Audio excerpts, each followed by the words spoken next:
This episode is dedicated to a few family members. First, my mom, who is undergoing chemotherapy. Second, the dad of one of my besties who is recovering from a major health event.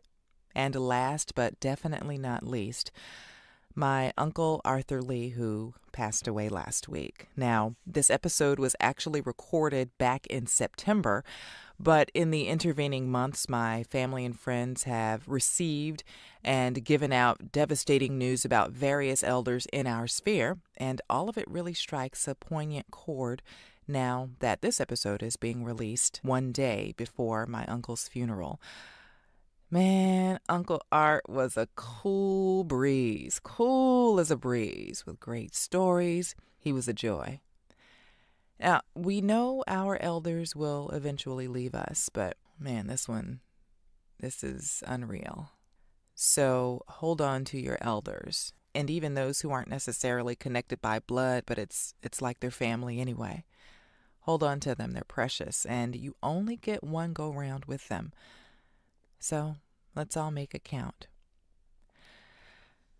Rest in power, Uncle Art. There was only one you. And we'll miss you. Welcome to Planet Noun, where it's all about the people, places, things, and ideas that teach us, prompt us to make a difference, and do more with what life presents. Now, Thanksgiving is almost here. That means it's almost time to throw down on all those bounties that'll grace our holiday tables this week. Thanksgiving is also Family Health History Day. It's a time to discuss and learn more about diseases or health events that tend to run in your family. Yeah, now I know that's like not a sexy discussion you want to have while passing the lamb, ham, turkey, chicken, greens, potatoes, tomatoes, you name it. But if your family is gathering for this holiday or, any other holiday, it could be an opportune time to consider easing in those not so appetizing discussions about your family health portrait. Just try to time it with cousin so-and-so is not about to fork a piece of sweet-tater pie in their mouth. Now, my guest today is Doctor LaKeischa McMillan. She hosts the Housecall with Dr. Mac podcast. In addition to doctoring, she also mothers and wifes, and the cast is a joint venture with her husband, Wendell. So Dr. Mac joins us with the skinny, or the fat, depending on how you throw down in the kitchen, on having unsexy conversations about family health during Thanksgiving or any season when the family gathers. One of the things I really love about your podcast is that you talk about connecting dots. Connect the dots is one of my favorite things to do as a child. So yes. I'm sure you really connect with people there. And so, I think that's why that came to my mind too when thinking about the concept of the show, was that I loved those Connect the Dot books. Because you had no idea what the picture was. And then, a lot of times it was a surprise. Oh, this is, if you were doing a Disney workbook, oh, this is Mickey Mouse, or, oh, this is a bear, or whatever it was. Right. And it's so funny because as you were starting to go down into the higher numbers and you started kind of seeing it come through, you're like, oh, I think, maybe. And then when you connect that last dot and you bring it back up to the beginning, you're like, oh, wow, okay. Either it was, I kind of knew that's what it was going to be, or it was this, oh, yeah, that was really cool. I like how they did that. And so I really like being able to help people make those connections in terms of how their bodies work. When you do that, it's my belief that empowers you to then make better health choices. It allows you to even be part of your medical care team, is what I call it. Yay, even be CEO of your medical care team and be able to be an intricate part in making decisions of how your health is going to be taken care of, how you're going to be a participant in it, and how you understand it. As a doctor, have you found that sometimes folks expect to just go to the doctor and then have the doctor tell them everything in a similar fashion? I used to be a teacher, in a similar fashion that people would drop off their children and say, teach my child. And whatever, whatever my child gets at school, that's it. They'll come home and do homework, right. But they expect the teacher to do everything without any involvement at home. Did you find a similar situation in your practice? It's interesting that I actually saw two different types of cohorts. in my older population, because initially I was OBGYN is what I used to practice. So in my older population of women, I saw that they were more along the lines of, okay, the doctor says I need to do this, then I do that, or, kind of more so being a passive partner and not, a very active partner in their healthcare. And then I had the cohort, which, more people are becoming more savvy. So I did have those that had consulted Dr. Google, and they came in, with their list of questions or their list of symptoms or their own self-diagnosis. And, we would have a discussion. So I see two different types of cohorts. Now, in what I do now, which is functional medicine and integrative medicine, I see more of the latter, where I am seeing people come in and being more of that active part, because you do have people that are saying, hey, I don't want to just, one, grow old. They're saying, no, there are things that I can do to make sure that my quality of life is better. And the other thing is that you also have the younger set of people that are saying, hey, I know that I have to take the reins because medicine is changing. Medicine has already changed, and it is continuing to change. And the old model is not going to be there in the next 50 to 75 years.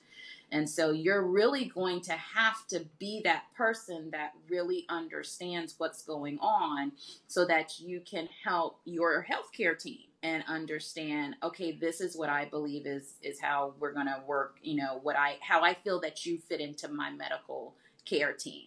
And that's just the way it's going to possibly be, in my opinion. Okay, and then filling in your own dots will help them to also fill in your dots as well. Exactly. So when did it dawn upon you that, you know what, this is really important? I know we've had previous conversations about things that, things that you recognize as far as your family history and your own health. So when did it dawn upon you that, you know what, this is something I need to do? And then talk about the path that led to the podcast, because you have lots of episodes under your belt. There's a trove for people to listen to.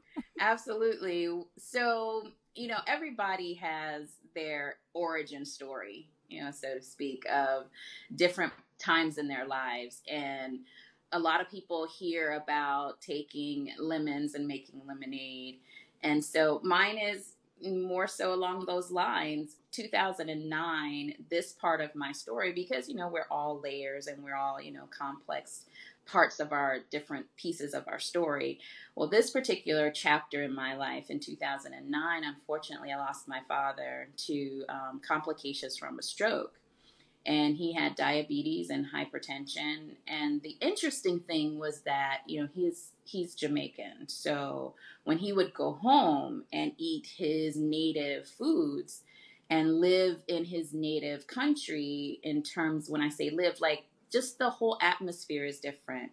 You're walking more, you're active, you're moving more. And when he's eating the complex carbohydrates and the root vegetables, his diabetes, didn't really even have high numbers. He never really had high numbers in terms of diabetes here either. Mm-hmm. But his hypertension was very, high when he was here because of our high sodium diet. When he was in Jamaica and would eat, again, his native foods, hypertension go down. And so it was at that time that I had a big turning point. I had to make some big decisions because my own health wasn't doing very well. And so through a series of events, a lot of events, because then within 10 months, I lost my grandmother. And, we were expanding our family. And like I said, my health wasn't doing very well.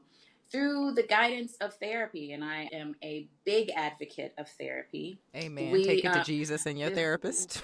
Hello. And I do want to take a side street here, is that I believe that if you have that, that belief that, you have a religious background, you have a type of spirituality, know that God puts godly people on this earth in those capacities that are licensed, mm-hmm. that know how to help you.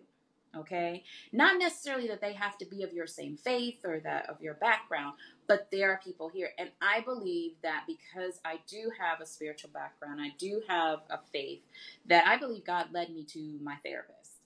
And so working through grief, working through a myriad of things, he helped me to realize that I love education.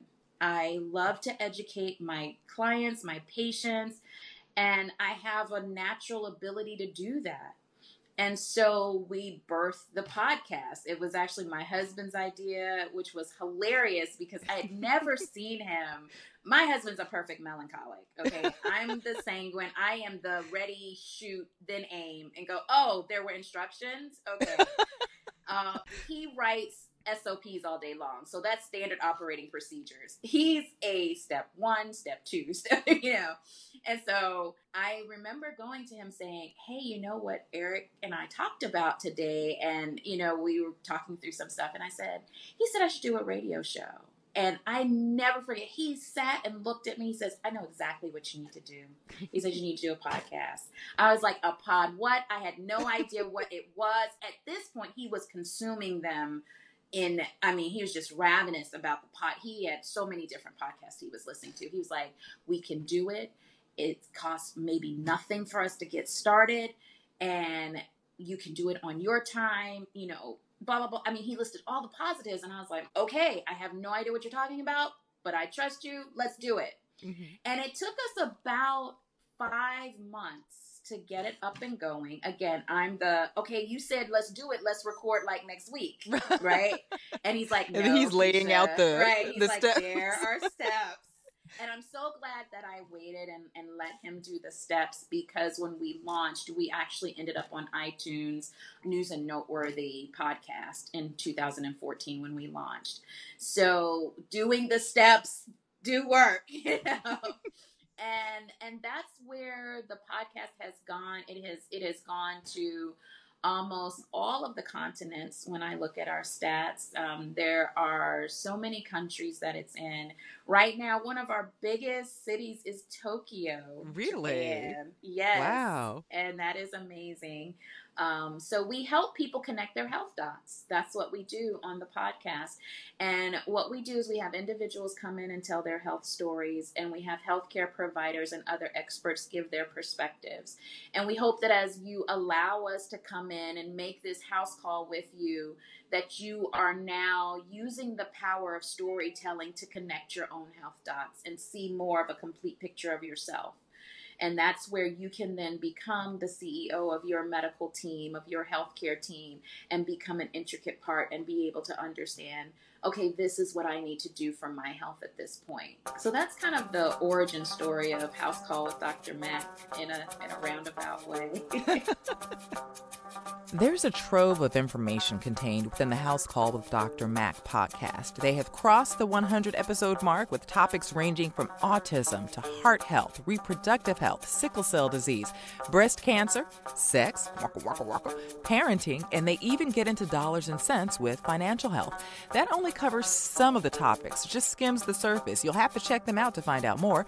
But right now, let's get back to Doctor LaKeischa McMillan, host of Housecall with Dr. Mac, and how the power of story can be used to connect your health dots. One episode I listened to about a gentleman who had multiple myeloma. Am I saying that correctly? Yes. That story was, oh my gosh, they're all compelling. But that one said, oh wow, he just went in because his side hurt. He had an ache in his abdomen. And it turns out he has something that basically turned his life upside down and that he has forever. Yes. And the one take home that I want people to take from that particular conversation is that he did recognize that something wasn't right for his body. When he tells his story and he looks back, they weren't huge signs. They were just little subtle things where he was kind of brushing them off and putting them in the background. And I'm not saying, become a hypochondriac. Please don't. But this is where you have to know your body, and you have to be in tune and know when something's not quite right, and be able to go in and be your own advocate. That's another big overriding theme that goes on in a lot of our conversations with people that share their stories, is how they became their own advocate. Or even when we're talking about pediatric stories, because we have pediatricians that have come on, and we've had mothers that have come on and talked about different journeys with their children, and how they had to become a really big advocate for that person so that they could eventually get what they needed. And so we give a lot of resources. We're in the Maryland, D.C., Virginia area, the DMV, so we can give you resources for our local area. But when we do talk to people from other areas, like we had a mom that told her story of her son who had a hearing deficiency, and they're in Alabama. And so she was giving information about services in Alabama. So those are the things that we do. And so it's not just for this area, but, when we have people that Skype in or call in and we share their stories, we try and give for that particular region, or if there's something nationally that they can tap into, we do that as well. With the parents, one of the parents I recently talked to, I'm sure you probably know Cleverly Changing. Oh, absolutely. Yes. She has been on our show as well and told their story. She's been on twice, actually. Oh, okay. Yes. So she told their story about sickle cell, right? Twins sickle cell and sickle anemia. cell anemia. And then she came back and told us the story about the diabetes diagnosis as well. Oh my goodness. The way that she advocates for her girls is She's a warrior. Simply, oh my goodness. She is a warrior. That is it. She is a warrior. And one of the things that I grabbed from our conversation, I'm sure you probably grabbed the same thing as well. She's also teaching her children to be their own advocates at a young age. Yes. So it's one thing for us adults to connect our health dots, but she's also paying that forward to the next generation and saying, Absolutely. You know what? This is how you pronounce this particular medicine. This is what you need to ask your doctor. And, she says she's there in the room, but her daughter's also is her own advocate. Yes, absolutely. She does that. And I admire, it was interesting because we actually did a co-presentation at a it's called the Learn, Shift, Grow Symposium. And we were co-presenters last year.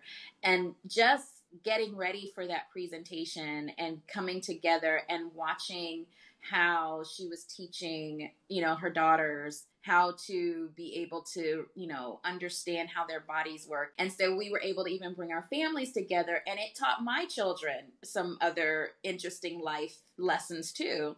And they talk about that all the time. And so it's truly a community that helps to raise and take care of your family, because they're watching and they're listening. And so I saw how my youngest, at the time, she took some pearls away, and our son, who's oldest, how he even took some things away, and how they were talking about movement and their bodies and exercise and foods. And it was just really a nice thing. And it wasn't overly like a big, presentation and we're going to sit down and we're going to talk to you guys as children, but just the way that we're just having conversations, and the interaction of the day is what sparred a lot of understanding and education. So speaking of education, we have National Health History Day, which is set aside for Thanksgiving Day, but then also November as National Health History Month. Now, you might not necessarily want to talk about family history of like hemorrhagic strokes over the turkey. Right. Might not be. But you need to. I mean, let's just be real. That's kind of when you need to have those conversations. Excuse me.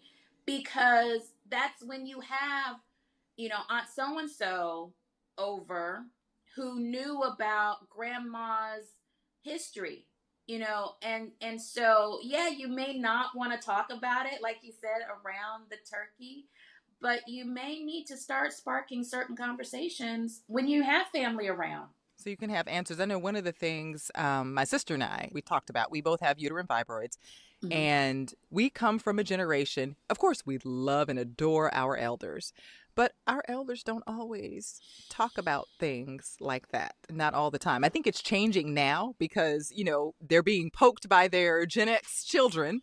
Yes. Well, Yes. how come, or why come I didn't know about this?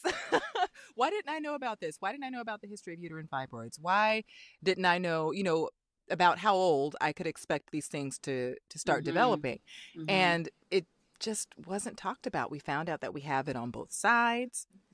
All of Mm-hmm. our aunts, well, not all of our Mm-hmm. aunts, but our aunts Mm-hmm. had it and they Majority, had it yeah. bad. Cousins, lots Mm-hmm. of folks. And then come to find out that lots of friends have it too. Mm-hmm. And we're just sitting around thinking we have regular old run of the mill cramps. No, we are in pain. We are There you in go. pain. There you And go. so, what are some ways that folks can kind of ease into this discussion? Hey, if you have too many of those, if you have too much of that dish, you might die of a stroke. Or we have history of strokes, we have history of Right. diabetes. What's a good way to launch into that without, destroying the spirit of the day? Of the day. Exactly. I think one thing would be, it's almost even when you're just preparing the foods. There's a sense of communion. There's a sense of camaraderie, of coming together when you're preparing.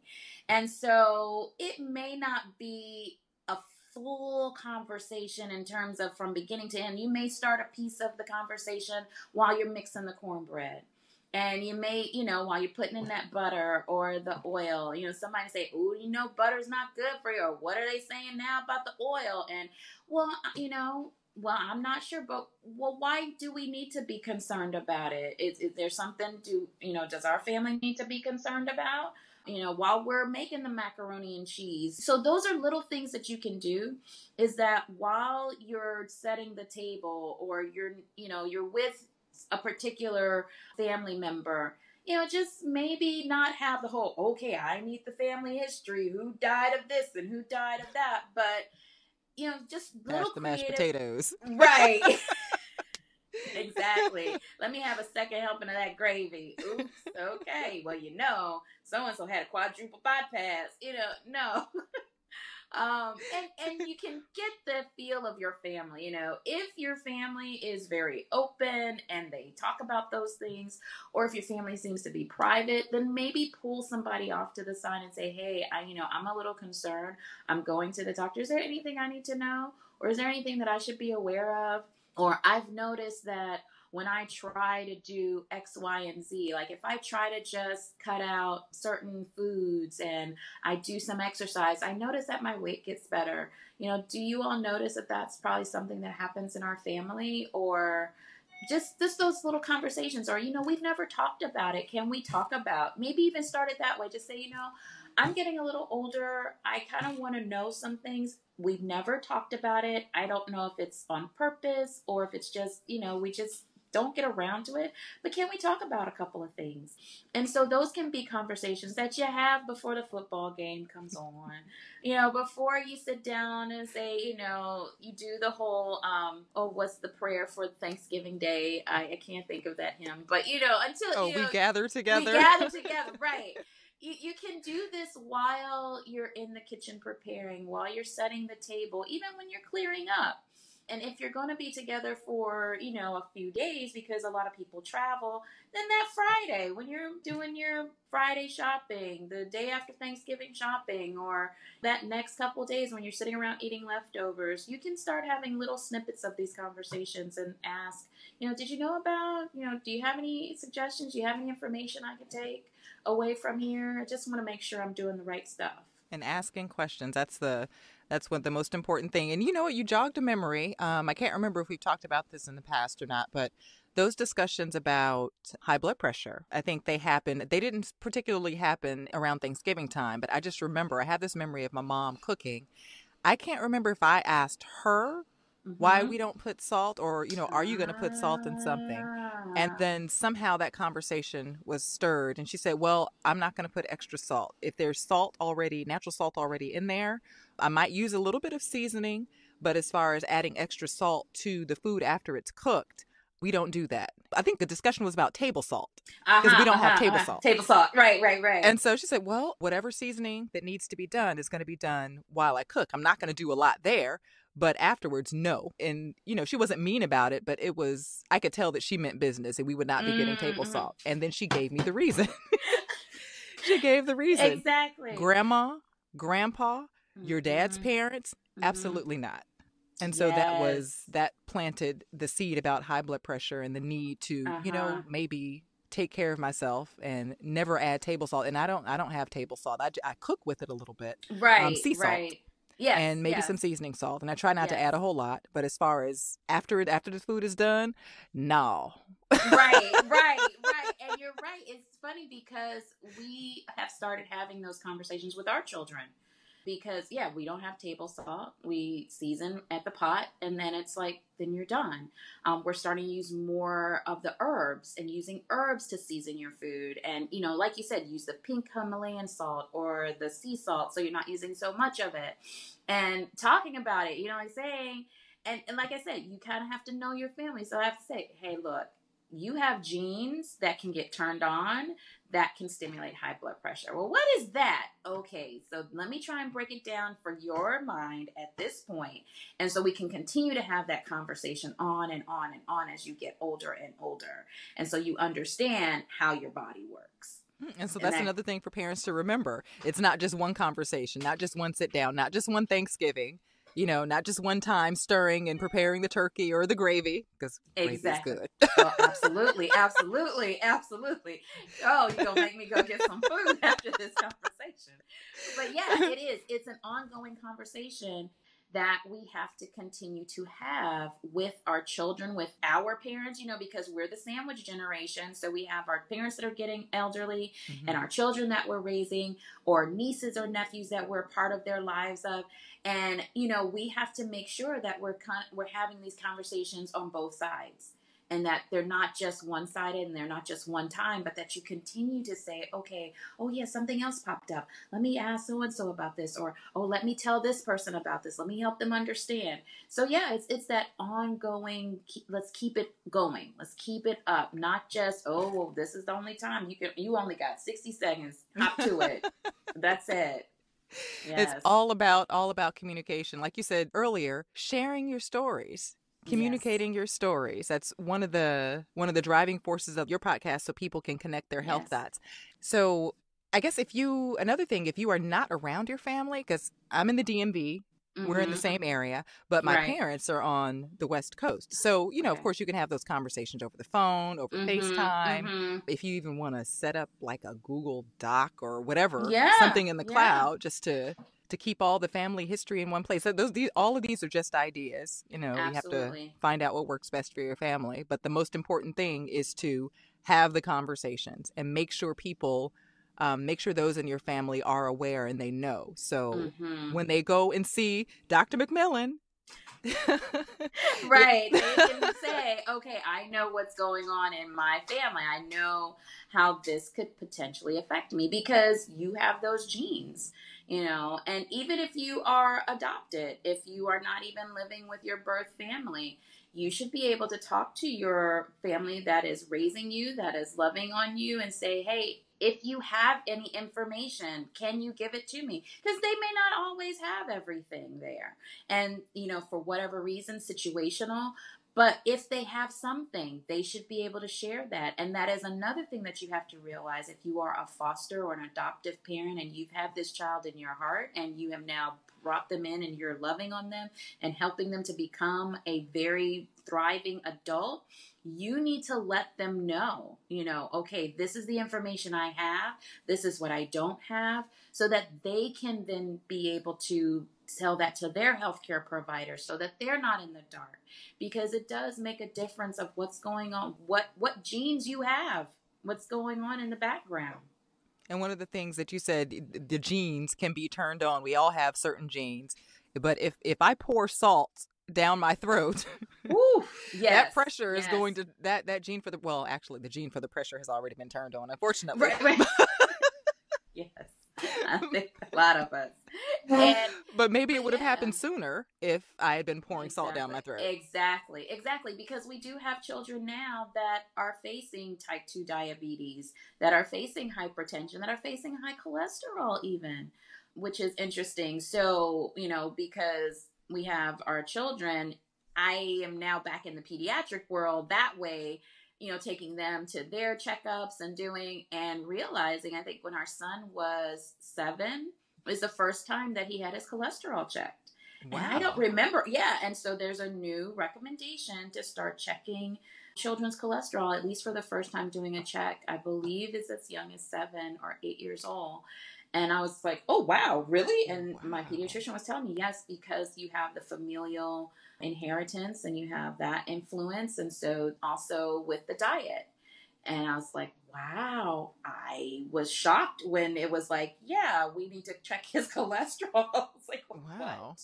I'm trying to think. I don't remember when I had I was either a teenager. Adult. Yeah. Yes. Late teens or early adulthood. Absolutely. Wow. So, yes. Wow. I'm just marinating on that for a couple of seconds. Our poor babies. Absolutely. They have to grow up so soon. They do. That's a whole nother podcast. Okay. Hey, you want to have that discussion? Ooh, that's a whole nother. Yes. We did a conversation on the talk on the podcast, having that talk with your children. Oh, honey child, we had to leave parts of that conversation on the cutting room floor, but you know what? We're open to take it up again in the future. Yes, child. What we were talking about? Well, you'll just have to stick around in another episode and find out.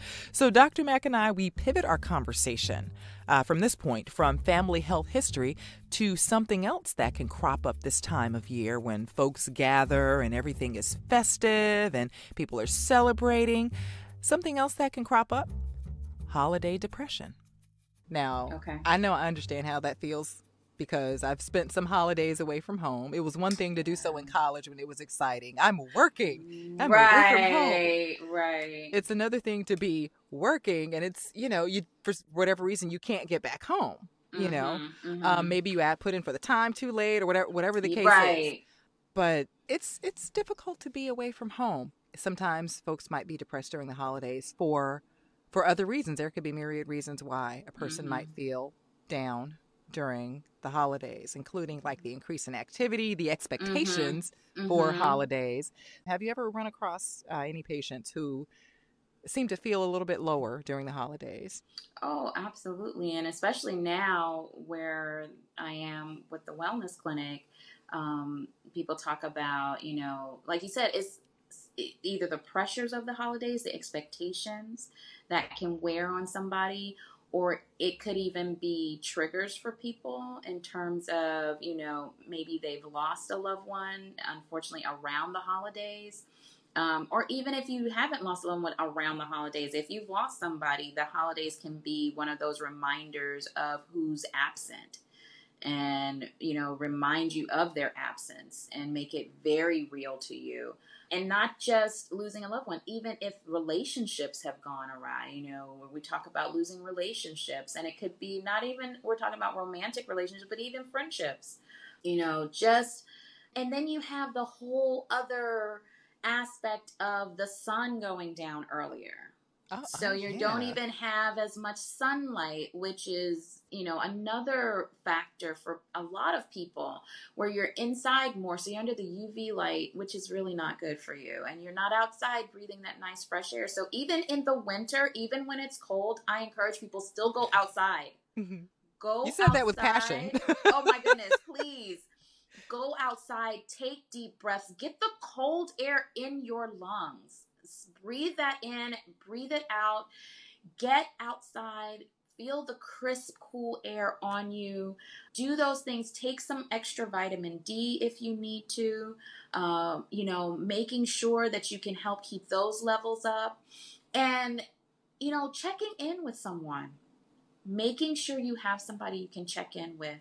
A friend, a colleague, a cohort, somebody that you can just, say, hey, somebody you trust, that you just say, hey, this is a little hard for me. And you don't even have to go into the thing. Just say, you know what, if you don't hear from me in like a couple days, just send me a text and just say, hey, everything okay? Just so I can know somebody's looking out for me, somebody missed me or checked in with me, or you even do that to yourself. Maybe you should go and make sure you check on somebody. because when we take the focus off of ourselves Mm-hmm. and we stop looking inward, then it actually can help propel us to look outward and to kind of feel a little bit better. It's not going to be the cure. It's not going to help take care of all of it. And again, look for their new apps. I know Michael Phelps talks about a therapy that you can get on your phone. Mm-hmm. Look for ways that you can get help because they're out there. So be it through some type of community outreach program, be it through an app on your phone, finding a therapist, a psychotherapist that you can go talk to, a friend that you can just reach out to, something, because the holidays can be a bugger sometimes. It can really be a beast. And sometimes we need to take the expectation off of ourselves. Mm-hmm. And, I'm supposed to have this nice face on. I'm supposed to be cheery. I'm supposed to be, no, you know what? If you don't feel like talking to folk, if you don't feel like being around, don't commit yourselves to all the parties. Don't commit yourselves to all the potlucks. Don't say, I'll host it this year. No, I don't feel like it. I'm really a little tired. I'm a little weary. And so, we're not going to do it. There are times where we have even had to say, we're not going to travel this year. And that's hard on everybody. I wish we had a magic wand that could just poof us to that location where our family is. But if you look at it and it's going to be a tax and a strain and it's not going to actually be filling for you, then take a step back. Say, pause. Okay, is this something that I really need to do right now? And so those are a couple of tips that I have. 1, get your vitamin D in. 2, go outside even if it's cold. 3, make sure you check in with someone. Even if you're the person that's not feeling so happy, you should call and check in on somebody. It will make you kind of force you to do something. And then take some of the obligations off your plate. Don't feel that you have to commit yourself to everything. You don't have to do it all. Doing it all is not mandatory. Take the S off your chest. Yes. That is my big refrain for a lot of my clients now. I say take the S off your chest. Sometimes the S can be your kryptonite. Absolutely. Absolutely. And even the same tips that you just gave apply if you are depressed during the holidays because you had a recent diagnosis or you're ill. Yes. If you're dealing with a long-term illness, one of the comorbidities, we call it, can be depression because it's wearing on you, because it has taken you out of your regular routine, because you may even have some chronic pain or you may not be able to do some things that you used to do. One of those comorbidities can be depression, and you need to talk about it with your healthcare provider because sometimes you may need a little medication to help you get over the hump. Medication's not always bad.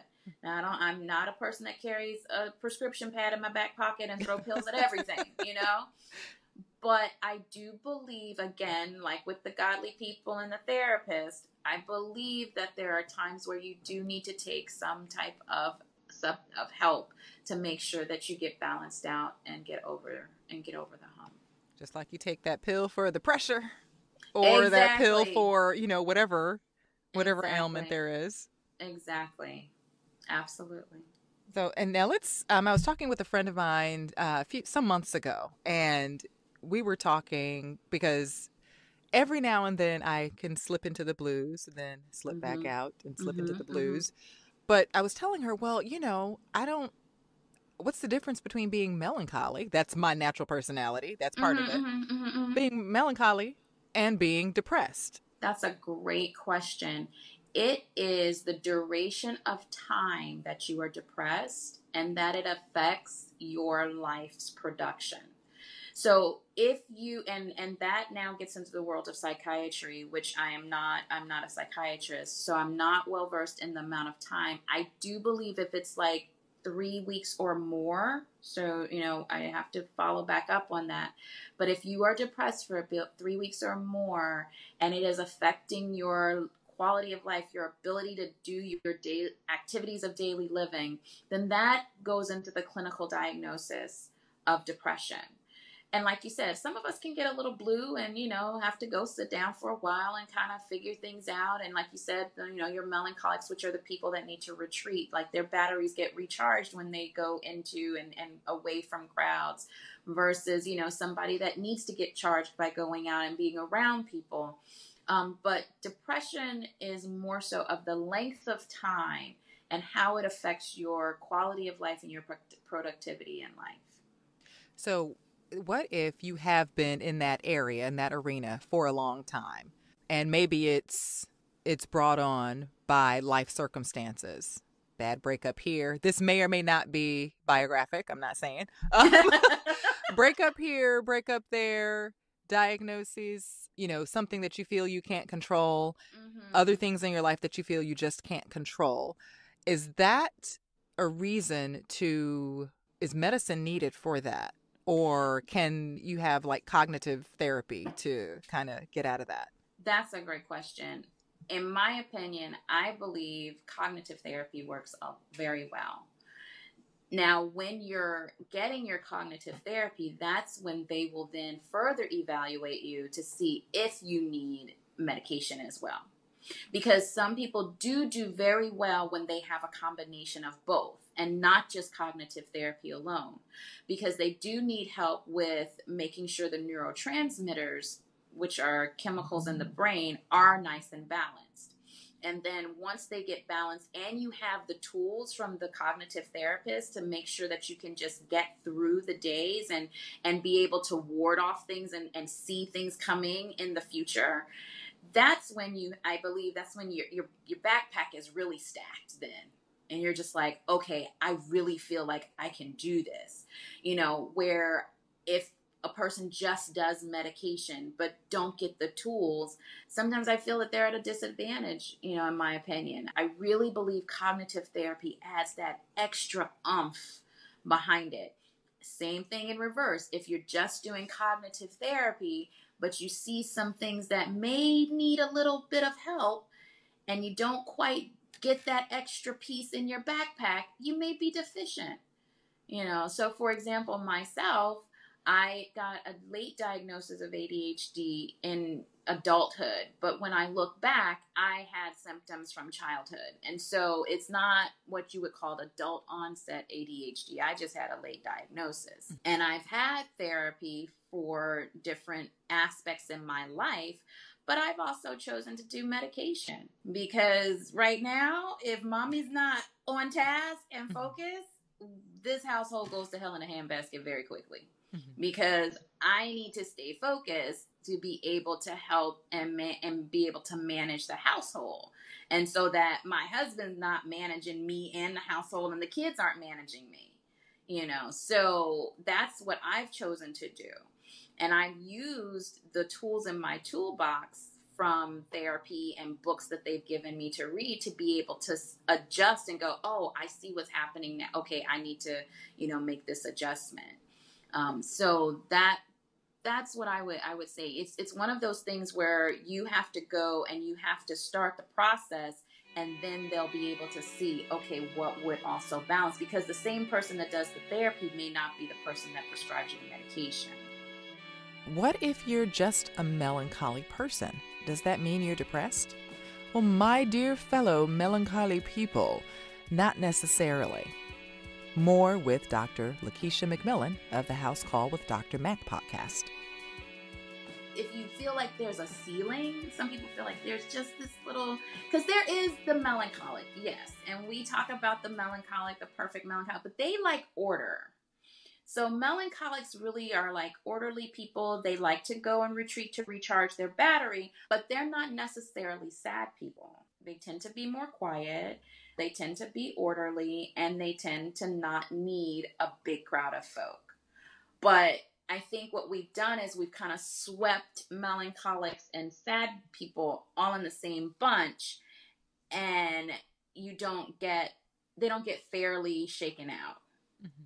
But I think that is something that we have done kind of as society, is that we just say, oh, you're melancholic. And it's like, no, maybe I really do feel a little more sad than I probably should be.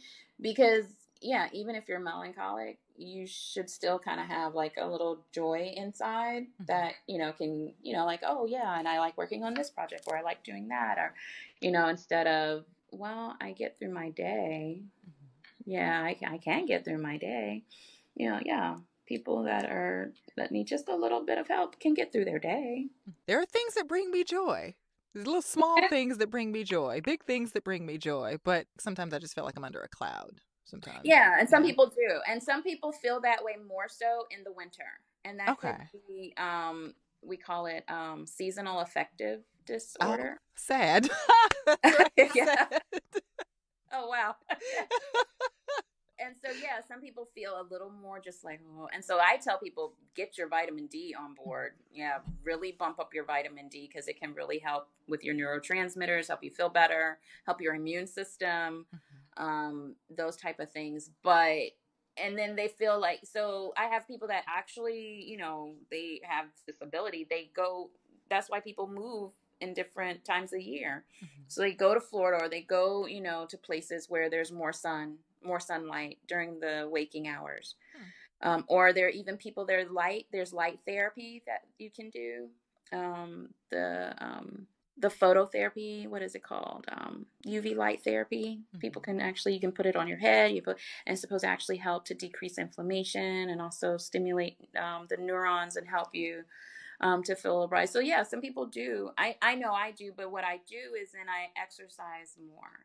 Okay. Is what I've had to, and I have to push myself to do that. So this year will be the first year that I am going to be very consistent with that, because the gym's next door now. Oh, okay. So I've been getting up, and then we realized too, the morning worked better for me than the evening. And so we've all made that adjustment with our schedule here at the house. So I get up and I go out first thing in the morning and come back and help them finish getting ready for school, and then I take them. Oh, cool. But yeah, it's you have to kind of figure out what works for you. And I noticed a huge difference. Now I'm like, oh my gosh, this is what's been kind of missing. This is kind of my keystone habit that makes the day go a lot better. It doesn't take away everything, but it just makes it better. Today's guest, Doctor LaKeischa McMillan, host of the Housecall with Dr. Mac podcast.